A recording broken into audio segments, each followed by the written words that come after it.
In the nation's capital, the National Drug Law Enforcement Agency has assured Nigerians of its readiness to work in partnership with other security agencies to ensure Nigeria has a safe election. Well, this was disclosed at the 15th anniversary of the Human Rights Writers Association of Nigeria in Abuja. Miriam Mohammed reports. The burden of drug abuse is becoming a public health concern in Nigeria.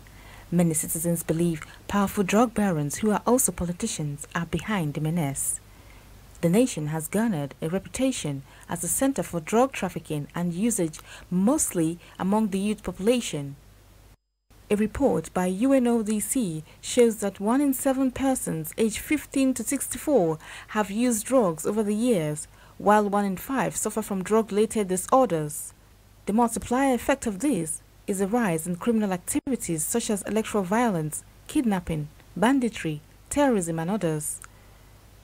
The civil society organization, NDLEA, members of National Assembly and relevant stakeholders are seeking proper solutions to the menace of drug abuse in Nigeria. All its members.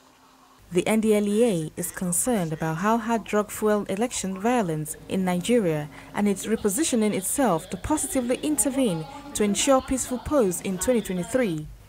And conflicting interests in society, but we have learned through decades of experience, the situation becomes more dangerous when illicit substances are in the mix, and even more precarious during the seasons of election.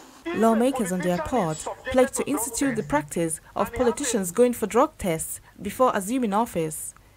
These they believe will discourage the tendency of politicians arming youths to engage in destructive acts before, during and after elections. If a politician is subjected to drug tests and he has a clean bill of health, I tell you, he is not likely to arm youths with drugs to go and destroy lives and property.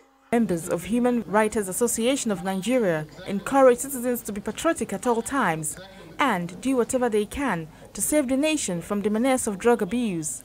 Comes to Nigeria, I'm just a refugee, I'll just be a refugee.